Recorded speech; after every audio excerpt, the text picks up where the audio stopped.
All right, so good morning, everybody. Our topic for this morning is all about introduction to tourism, meaning and importance of tourism and hospitality. So, for the learning objectives at the end of this lesson or chapter, you will be able to learn the following key topics. First, understand the relationship of tourism and hospitality. Identify the components of tourism and hospitality industry. And lastly, you will also appreciate the importance of tourism and hospitality. So these are the learning points that you should be able to acquire at the end of our discussion. Any more questions before we begin? All right, so let's move forward. So first and foremost, before we move on with the different topics about tourism and hospitality, the first thing that you need to understand or know is what is tourism. Okay, when we say tourism, according to World Tourism Organization, it is defined as the activities of persons making a visit to a main destination outside his or her usual environment for less than a year for any main purpose including holidays, leisure and recreation, business, health, education, or other purposes. So there are three factors that you should be able to take note para masabi natin ng isang activity ng isang tao ay magfo-fall under tourism. Okay? So, let me just open my laser pointer.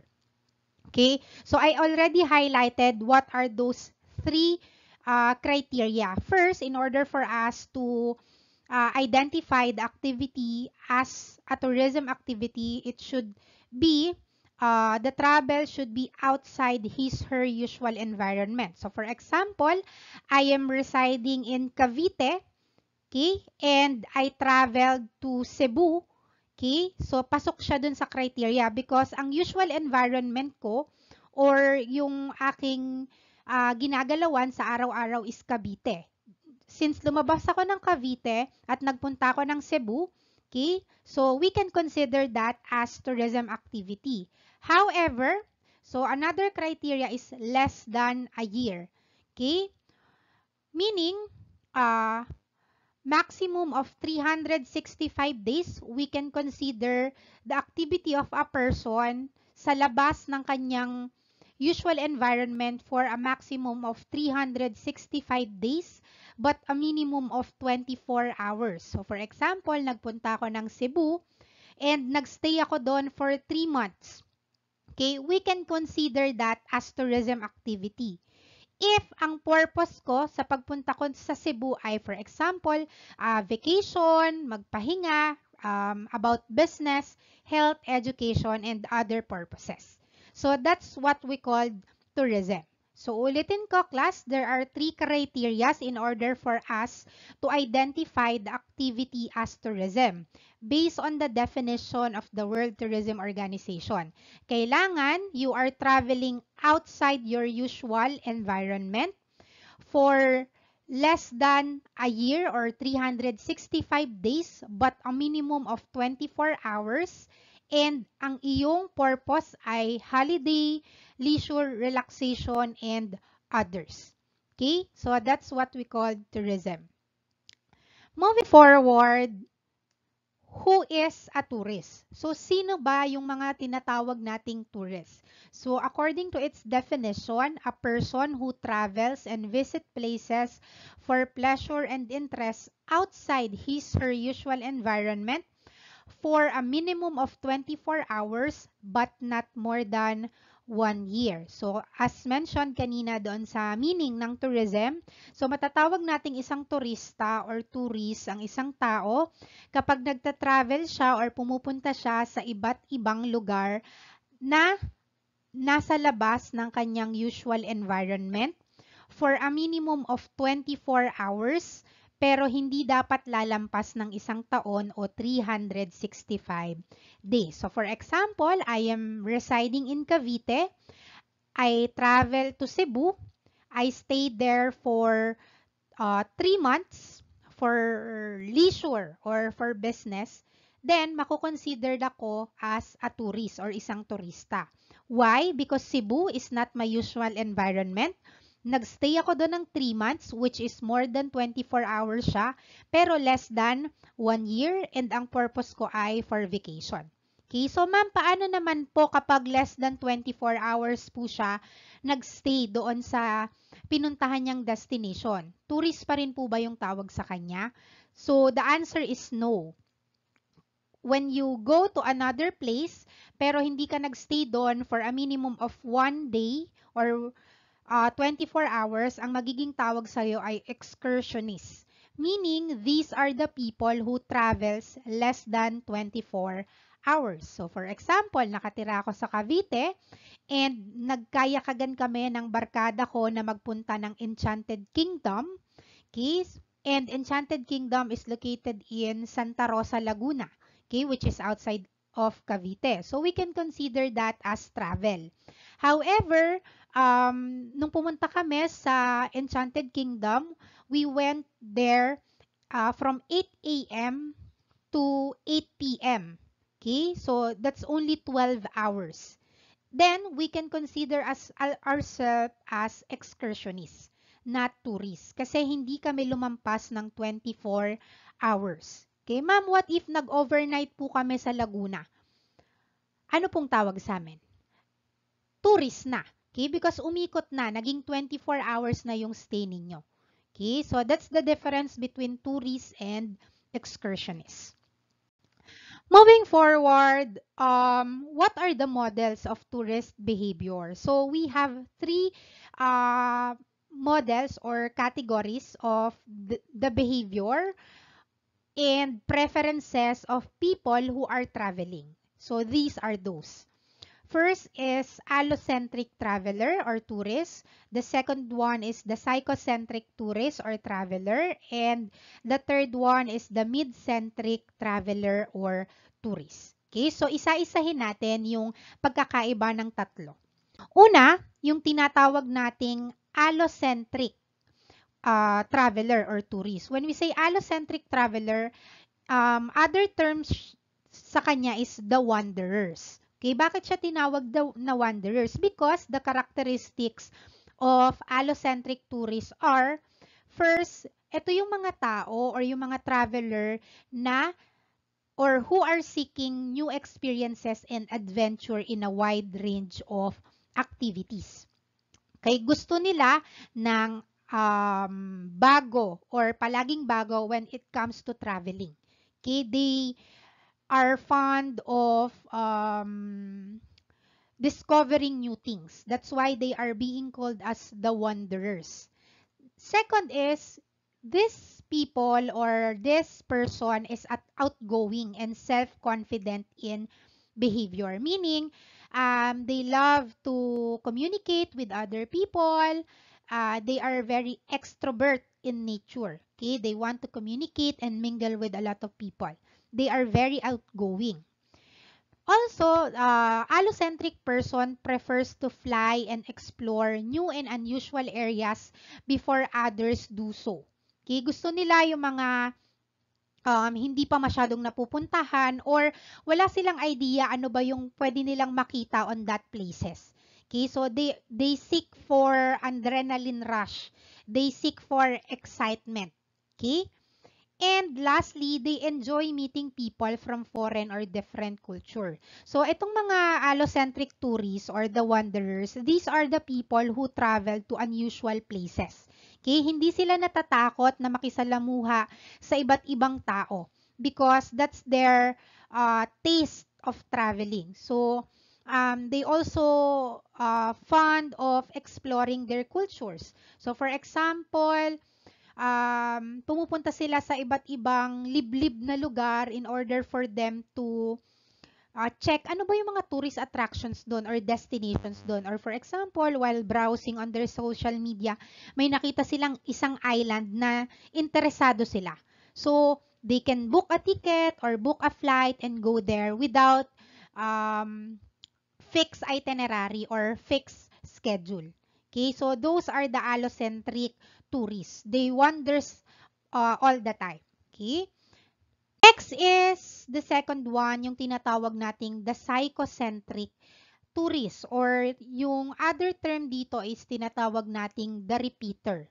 So, bakit ba sila tinawag na psychocentric or the repeater? This traveler or a tourist falling in this category is hindi sila mahilig or inclined to adventure. So, unlike the allocentric, gusto nila ng adrenaline rush or nagwa-wander sila, hindi sila takot pumunta sa iba't ibang lugar at mag-discover ng iba't ibang attractions, destinations, or activities. Ang psychocentric or yung mga repeater travelers, hindi sila mahilig sa adventure. Okay?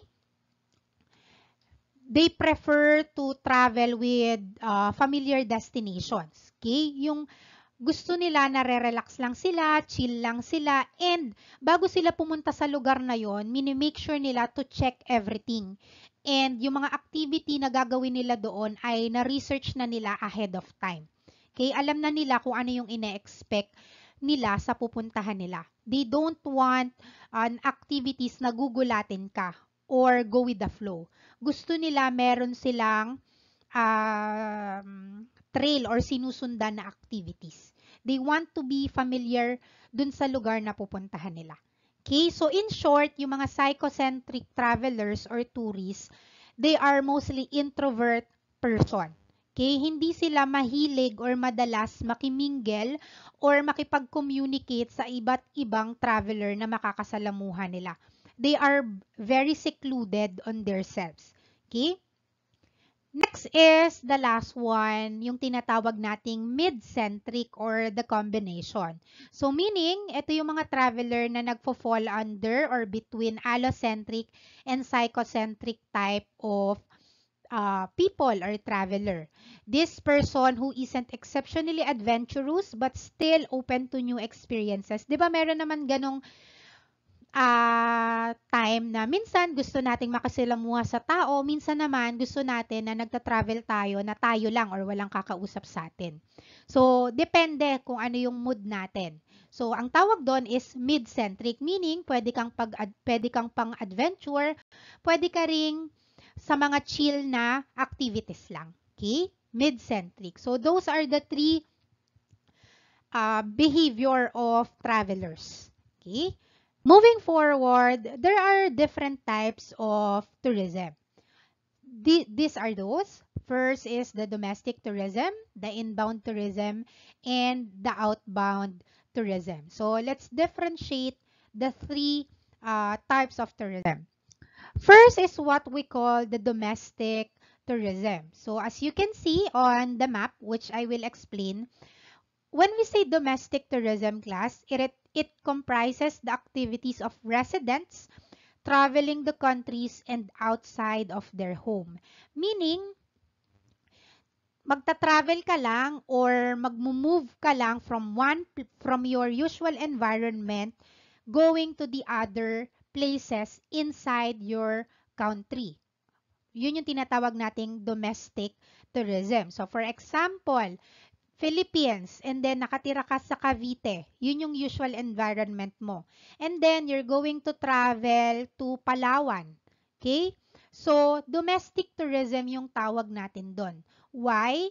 Cavite is your usual environment. Nagpunta ka sa Palawan para mag-relax or magbakasyon. Yung Palawan, nasa loob pa rin siya ng Pilipinas. So, ang tawag doon ay domestic tourism. Meaning, as long as hindi ka lumalabas ng bansa na habang nagta-travel ka, pero dapat outside of your usual environment, ang tawag sa'yo domestic tourism. Okay, another example, Cavite ang iyong usual environment. Nag-travel ka papuntang La Union, so domestic tourism pa rin yung tawag natin. Okay, another example, Cavite, nag-travel ka to Davao. Still domestic tourism kasi Davao nasa loob pa rin ng Pilipinas. Last example, Cavite, nagpunta ka ng Batanes. Okay, still domestic tourism pa din siya because Batanes is still inside the Philippines. Ulitin ko, as long as nasa loob ka ng bansa na nagta-travel, basta lumabas ka sa usual environment mo, ang tawag sa type ng travel mo is domestic tourism. Okay? Next. Next kind is what we call inbound tourism. So when we say inbound tourism, it refers to the activities of a visitor from outside of country of residence. Other called as international tourist traffic entering a country. Okay, so meaning yung mga foreigner or yung mga hindi residente ng bansa mo magta-travel papasok sa iyong country of residence, ang tawag doon inbound tourism. Okay? Ulitin ko, yung mga foreigner or yung mga ibang lahi na papasok on your country of residence, tinatawag siyang inbound tourism. Example, ang country of residence mo, Philippines. Okay? Yung mga Americans, Spaniards, Chinese, Koreans, Cambodians, Thailanders, or Thai, magta-travel sila from their country going to the Philippines. For example, pupunta sila ng Palawan, Cebu, Davao, Bacolod. Okay, ang tawag sa kanila inbound tourism. Again, the residents of the other countries traveling to another country is what we call inbound tourism.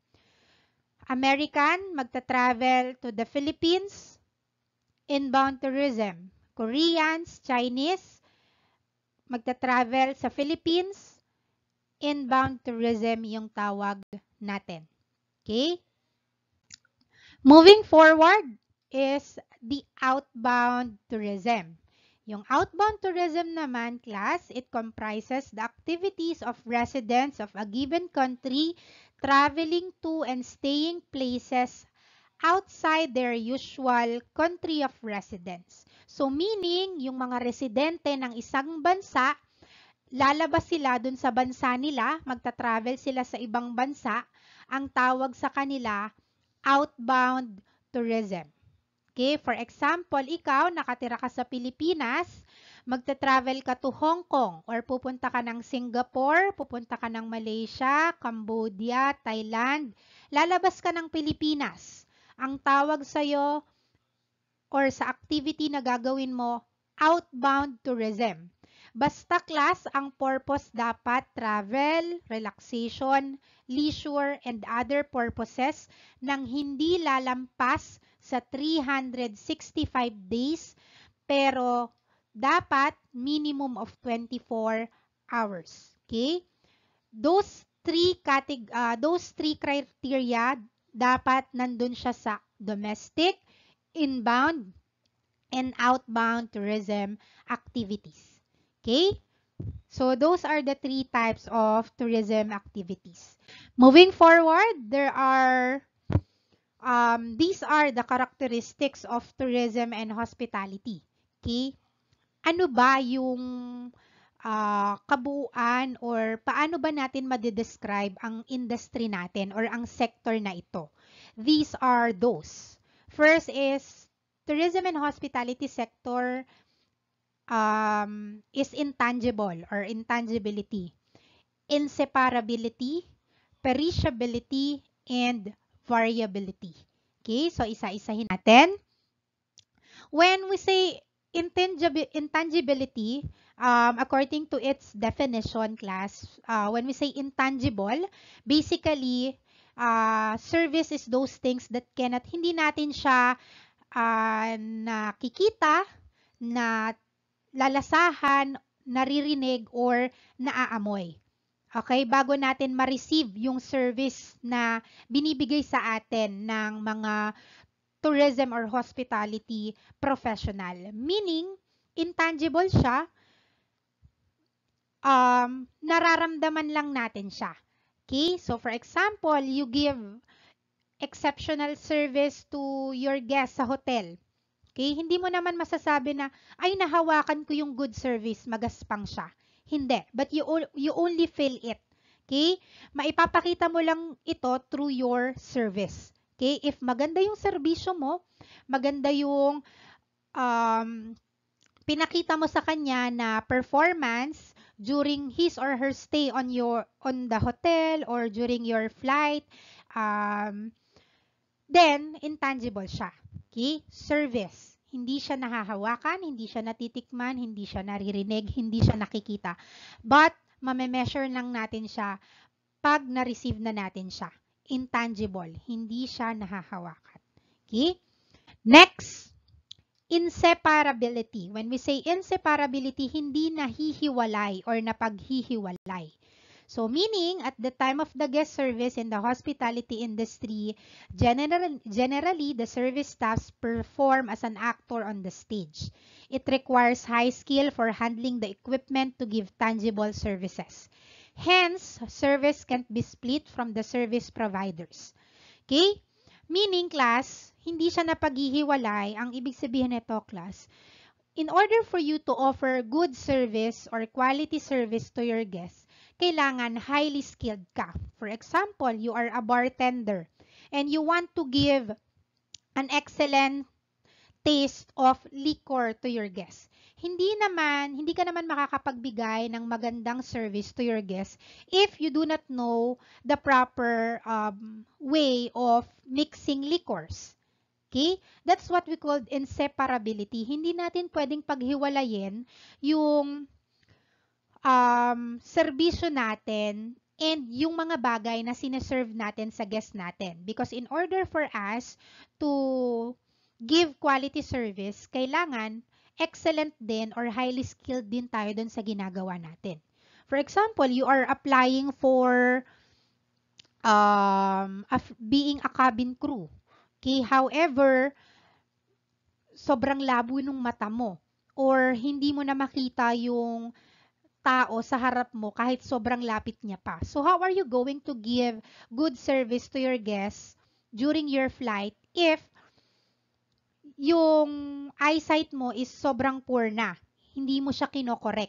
Another example is a restaurant. You are applying for a chef in a cold kitchen or baking pastries or cakes, but you do not know how to do that or you do not know how to bake.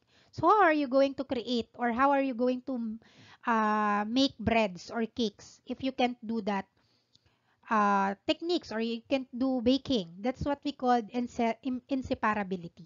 Okay, it should be interconnected always on our skills and capabilities.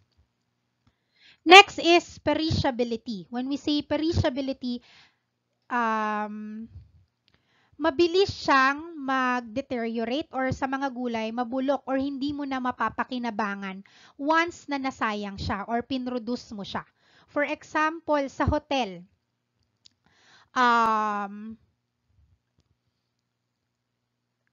ngayong gabi, meron kayong 10 rooms, pero 8 lang yung nabook. Yung 2 hindi nabook. So, automatic, perish na siya. Or wala ka nang kikitahin doon. Kasi yung 2 room na nasayang na yon, hindi mo na siya pwedeng ibenta kinabukasan. Okay? Why? Kasi tapos na yung ngayon. Tapos na yung date to day. That's what we call perishability. Okay?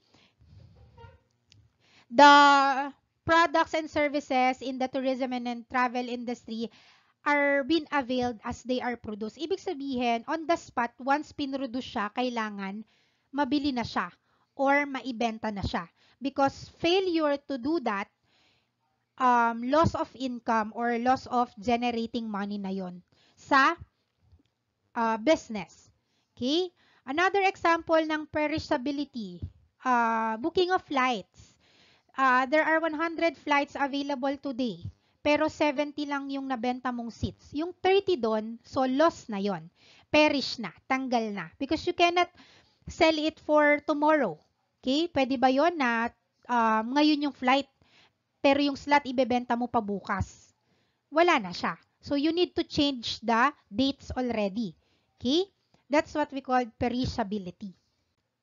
And lastly, variability. When we say variability, class, yung mga services and experiences na ino-offer natin ay hindi pare-pareho. That doesn't mean na nag-work ka in Hotel 1, yung service na nakasanayan mo dun sa guest, dun sa Hotel 2 na nilipatan mo ay same service na ino-offer nila. Okay? So, magkakaiba bawat establishment who are offering experiences and services and products to their guests. Okay? Another example, airlines. So, there are different experiences kapag luxury airlines or low-cost airlines yung pinagbukan mo ng ticket.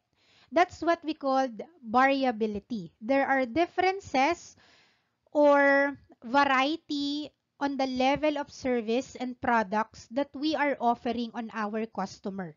Okay, depending on the organization or businesses that offering those kinds of products and services. Okay? So, next. Next naman is tourism as an area of study. Okay, bakit ba kailangan or bakit tourism? So, sometimes you will ask yourselves or before you enter this course or this profession, you will ask, bakit ba ako magto-tourism? Ano bang maganda in the tourism sector? So, bakit ba siya magandang pag-aralan? First class is tourism is a service industry. Meaning, everywhere service is booming. Okay? Sa lahat ng aspeto or on our day-to-day life, service is crucial. Okay? We always do service to our customers and to our guests. So, magandang pag-aralan or maging profesyon ang tourism because it is a service industry.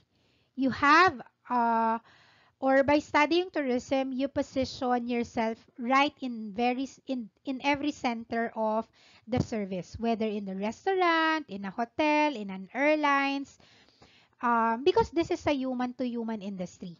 You get to touch with people or to interact with people. Okay? Next, tourism is an experience economy. So most jobs in the tourism industry are about creating experiences for the traveler. Traveler meaning, for example, your guests are having a vacation.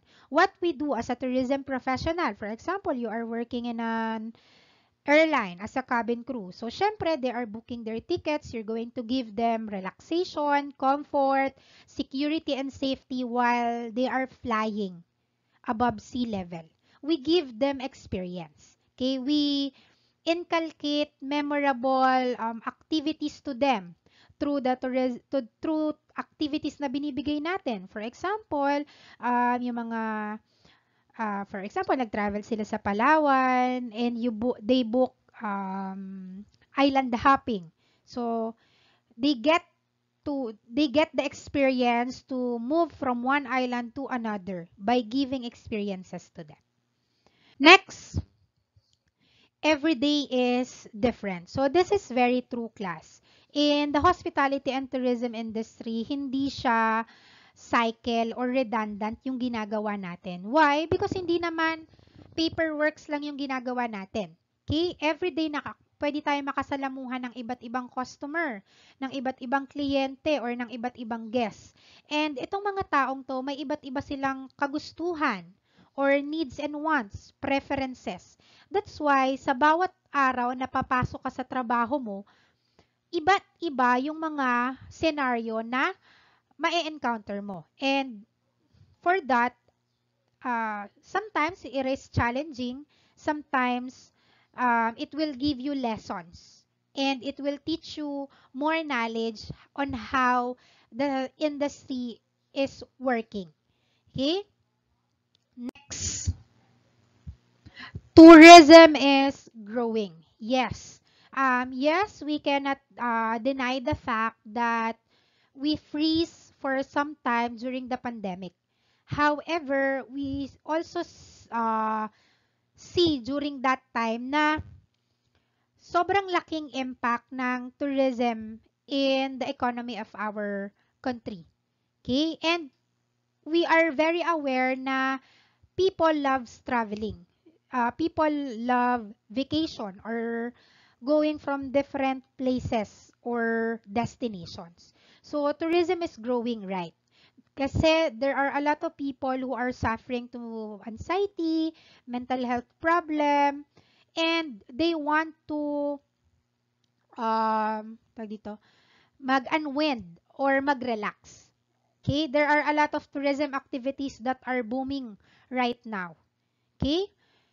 And by studying tourism, you give yourselves the skills and knowledge to be part of this growth. Okay? Kasi sobrang daming training na pwede nyong kunin and it will help you to hone and mold your skills and capabilities in offering your services to your guests. Okay?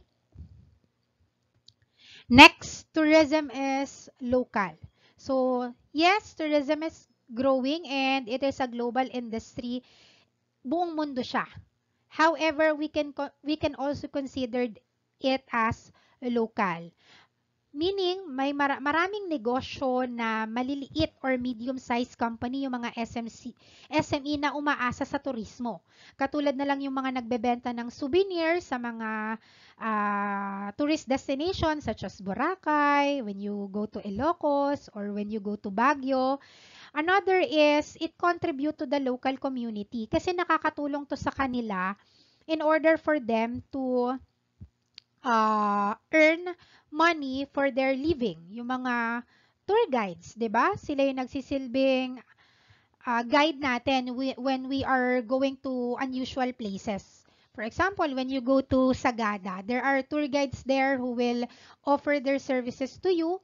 Pag pupunta kayo doon sa home ni Apu Wang-od, the oldest mambabatok or yung nagtatatu. So there are tour guides there.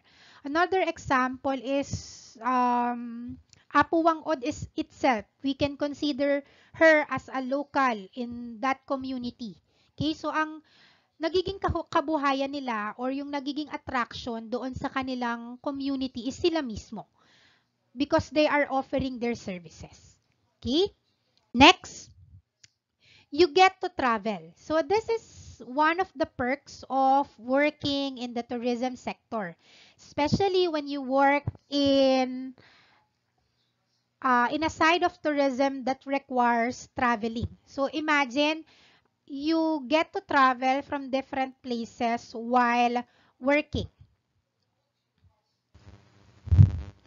All right. So for example, you become a flight attendant or a cabin crew in the near future. So you get to travel from different places while working. Okay? Or you become a tour guide in the next future. So there are a lot of possibilities that you are going to travel when you become or when you will be as part of the sector working on that kind of job or profession. Okay? Next, tourism is fun. So there's no doubt about tourism is being fun because yes, tourism might not be the best option if you want to earn a lot of money, but if you value other things such as having fun, meeting people, enjoying life, and doing what you like, so tourism and hospitality offers plenty of option. So people studying and working in the field are typically relaxed, outgoing, and international. So especially when you want to be exposed in different cultures and you have a taste in cultures, how people behave, their preferences, their needs, their wants, then tourism will be very fun for you. Okay? Next, what are the importance of tourism? So first is economic progress, followed by source of income, development of infrastructure, societal progress, cultural heritage, and tourism and an environment. So let's discuss one by one so that you dig deeper on its importance. First is economic progress. So bakit nga ba mahalaga ang turismo sa isang bansa? Because of its economic progress. So meaning it aids and support foreign exchange reserves. It benefits the host country in generating foreign currency. Meaning, syempre, kapag maraming tourist arrivals or maraming nagta-travel inside a certain country or sa isang bansa, so yung mga dollars or yung mga foreign currencies na ginagastos or pinambibili nila ng mga products and services inside that country ay nakakatulong para mas lumago yung ekonomiya ng bansang iyon. So for example, dito sa Philippines, yung mga foreigner or kahit hindi foreigner, kahit tayo na nagta-travel, we tend to spend our money to buy souvenirs, to buy food, accommodation, activities. So by doing that, umiikot yung finances or yung money. And the more tourist arrivals in the country, meaning the more foreign reserves na meron tayo or the more generating income na magkakaroon tayo. That will help our country to progress or to develop. So, as you can see, and to give supporting statistics, so according to PSA or to Philippine Statistics Authority, it shows that in 2022, the share of tourism direct gross value added to the Philippine economy as measured by the gross domestic product or yung kabuuang kita ng bansa ay 6.2%. Meaning, it is amounted to 1.38 trillion rather. So meaning mas mataas siya ng 36.9% from the 1 trillion nung 2021. Okay? Why do you think mas mataas? Okay? May common denominator or the reason why mas tumaas nung 2022 siguro ay since nagkaroon tayo ng pandemic and hindi nakalabas yung mga tao during those period, and then nung unti-unti nang bumaba yung mga quarantine and yung mga protocols, excited yung mga tao to travel or to visit again the destination. That's why a lot of money had been generated during those period. So, economic progress. Next, source of income or isa sa pwedeng pagkakitahan ng public and private sector. So, for example, yung mga hotels, airlines, travel agencies, cruise lines, or the transportation industry, there are employees there. And those people, ang source ng income nila ay yung mga turista or yung mga guests or mga customer na nagbo-book or kumakain sa iba't ibang restaurants. Or sa mga souvenir shops, 'di ba? Yun yung nagiging trabaho nila or yun yung nagiging negosyo nila. Okay? So, yung turismo, nagbibigay siya ng income sa bawat isa. Whether big or small entrepreneur or corporations, it helps us to generate our source of income. Okay? Next, development of infrastructure. So, have you ever noticed how the look and status of a place change when it is declared as a tourist place? So, meaning kapag ang isang lugar or ang isang destination ay mas nakikilala, nagkakaroon siya ng improvement. Okay? Halimbawa, na-declared yung isang place sa Cavite as tourist attraction. Syempre, the more na dinadagsa siya ng tao or pinupuntahan siya ng tao, nagkakaroon ng iba't ibang improvement doon. Nagtatayo na ng mga buildings, ginagawa na yung mga kalsada, nagkakaroon na ng tourist information centers, marami ng internet connectivity options, so on and so forth. Why? This is for us to better serve the customers or the guests for their convenience, para balik-balikan nila yung destinations na yon or yung tourist attractions na yon. Kasi what if pupunta ka sa isang island, tapos yung island na yon bago mo mapuntahan, kailangan mong sumakay ng bangka for 5 hours ride. And then pagdating mo sa island na yon, walang wifi, walang comfort room, walang hospitals. So, would you dare to get there? Some people will say yes because they are allocentric in nature. However, most of the people, kahit allocentric ka pa, if you feel that those places are not convenient for your travel or wala yung mga basic needs for convenience or comfort, I don't think those people will go to that place.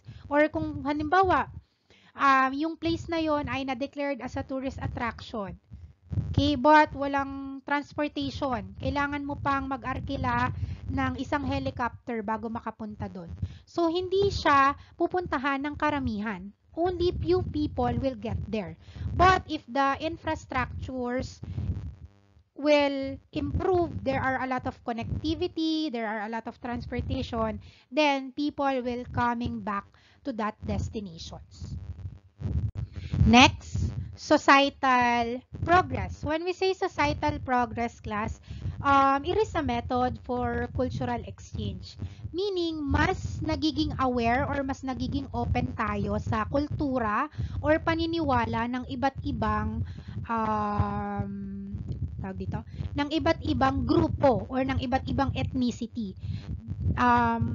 Since we are very exposed on their daily living or yung mga paniniwala nila, yung mga morals nila or yung mga values nila while we are traveling to their community, then matututunan natin bilang isang turista na irespeto, igalang, and mahalin yung mga lugar or paniniwala na meron sila. Kasi mas naiintindihan natin bakit yun yung ginagawa nila or bakit yun yung paniniwala nila. Okay? So, mas nagkakaroon tayo ng connections, rapport, linkage to those people in terms of our cultural differences. So, our society will progress. Why? Because we are being connected with each other and we respect the beliefs and morals of each other. Okay? Cultural heritage.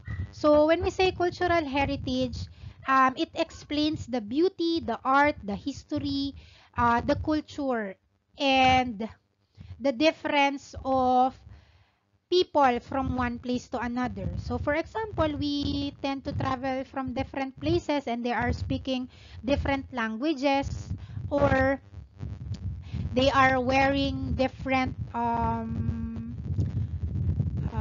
clothing. So, we tend to respect that. Okay? Kasi yun yung kanilang paniniwala. Yun yung kanilang kultura. Okay? Another example is nagkakaroon tayo ng exposure through tourism on their actions and yung concept nila with others. So, mas lumilinaw or mas lumalawak yung paniniwala natin. Okay? Next, tourism and the environment.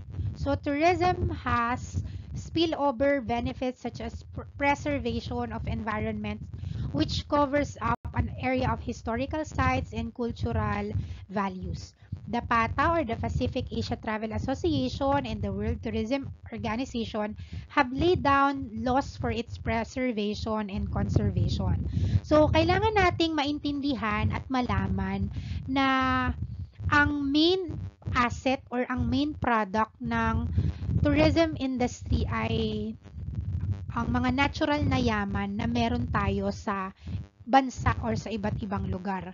So, kung hindi natin siya pangangalagaan at sisirain natin siya, I don't think so na magtatagal siya for over a period of decades or a century. That's why,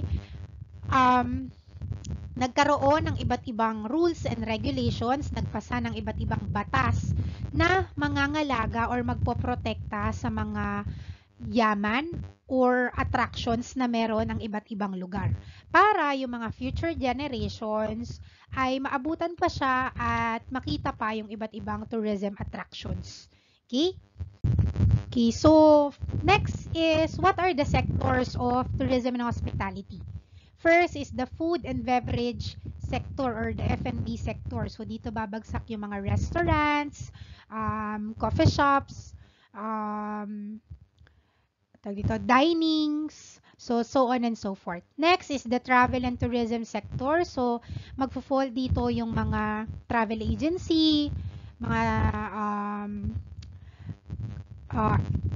airlines or other transportation systems like airlines, cruise lines, buses, so on and so forth.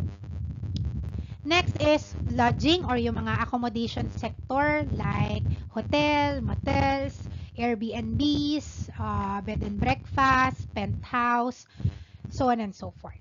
And the recreation sector, dito naman magpo-fall yung mga casino, mga event sector. So, which overview lang tayo. Since madidiscuss naman siya isa-isa on your prerequisite subject, which is the micro perspective. So, now is overview lang tayo. Next is 5 main components of a better tourism product. So, what are those components? First is accommodation or a place where the travelers or the guests stay during the travel. Okay? Saan sila magstay in order for them to rest during travel. Next is accessibility, meaning what are the means of getting there? Ano yung kailangan nilang sakyan? Meron bang transportation dun sa lugar or dun sa attraction? Do they need to ride a bus, an airplane, a ferry, a car, so on and so forth. Next is activities. What are the things to do when you get there? Meaning, ano yung mga bagay na pwede mong gawin pagdating mo dun sa destinations or dun sa pupuntahan mo? Ano yung pwede mong pagkaabalahan? Next is amenities. What are the things that makes you convenient? Meron bang comfort room doon? Meron bang hospital? Meron bang information center? Meron bang tour guide? Meron bang charging station? So on and so forth. And lastly, attractions. What is there to see? Meaning, ano yung makikita ko doon? Meron bang magandang tanawin doon? What are the things that makes that destination stand out among the rest? So, bakit ako babalik doon? Or ano yung magandang bagay na pwede kong abangan pagpunta ko doon? Okay, so ito yung 5 component para magkaroon tayo ng magandang produkto that we can offer to our customer or to our guests or to the traveler or to the tourist. Okay? Next, ano naman yung mga impacts ng globalization on tourism? As we go along, as we develop internationally or globally, what are the impacts of those development in the tourism industry? Okay? First is global mobility and ease of travel. Meaning, as we advance on our transportation system, so nagiging advanced din or develop yung pagta-travel natin or mas nagiging mabilis and convenient.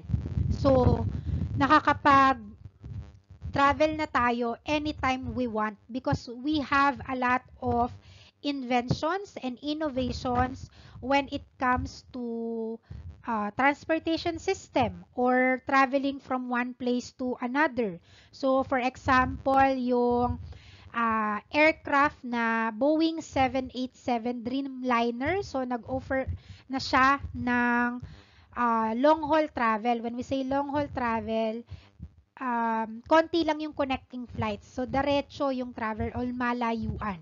Another example is mga train na nagta-travel for a long period of time and giving you convenience and can accommodate a lot of travelers in one sitting.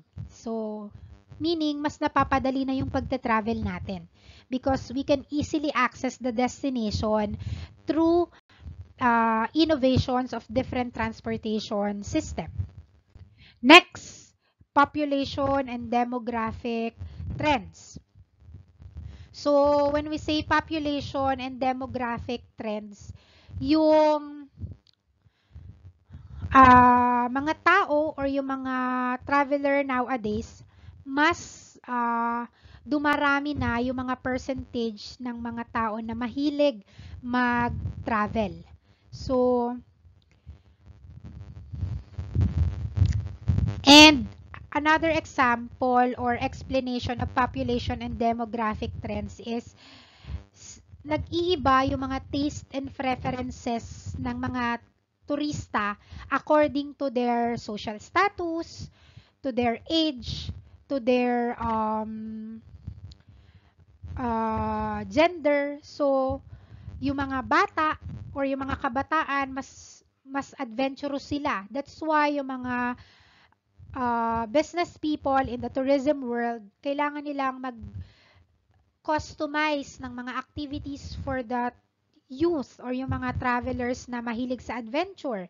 Kailangan din nilang mag-customize ng mga packages para sa mga older people or yung mga policies and procedures ng mga companies in terms of compensations or policies and procedures sa mga leave credits, vacation leave, mas lumalawak na rin kasi they considering people na magta-travel or magte-take ng vacation. Okay? Next, terrorism, safety, and security. So, even if we have positive impacts in the tourism sector, meron din naman tayong mga negative impacts na kinakaharap or nakakaharap when in terms of tourism activities as we progress. Katulad na lang ng mga terrorism and safety and security safety. Habang dumadami yung mga taong nagta-travel, so nagiging prone din tayo sa terrorism or sa safety and security natin while traveling. That's why in different borders of different countries, mahigpit yung pag-accept at pagpapalabas ng mga turista sa iba't ibang bansa. And they promote rules and regulations when in terms to traveling. Another example is yung mga turista ay nagiging particular din sila sa pagpili ng lugar or attractions na pupuntahan nila. Siyempre, kailangan din nilang i-check or kailangan din nating i-check if yung pupuntahan ba nating lugar ay ligtas tayo while we are enjoying. That's why merong mga lugar kapag meron silang connotation na terrorism site or maraming cases ng crimes doon, hindi sila masyadong napupuntahan. For example, Lebanon, Iran, Iraq, Israel. So, konti lang yung nagta-travel doon or hindi pinapayagan yung mga turista rather kasi nga merong danger in terms of their safety and security. Okay? And next is increase awareness of new destinations. Meaning, since very rampant or mas tutok na tayo ngayon sa social media, mas marami tayong natutuklasang mga tourism attractions and destination.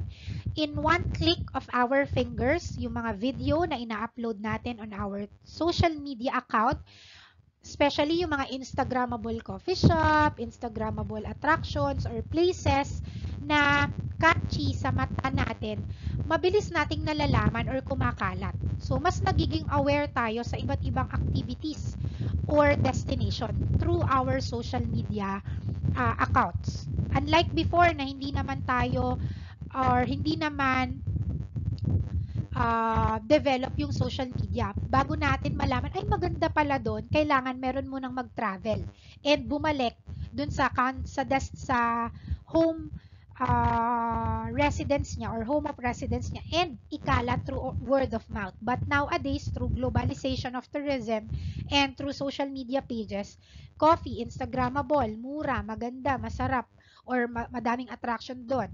Once uploaded, hashtag mag-viral, pupuntahan na siya agad ng mga tao. So, we increase our knowledge in destinations. And another is poverty. So, globalization has contributed to the increased demands of goods and services and overall economic growth, with the result of global poverty having decreased over the years. Na mitigate or nababawasan natin yung kahirapan sa isang bansa or sa isang komunidad dahil sa impact ng turismo. Why? Because it gives us uh, jobs or employment to those people living in that host community.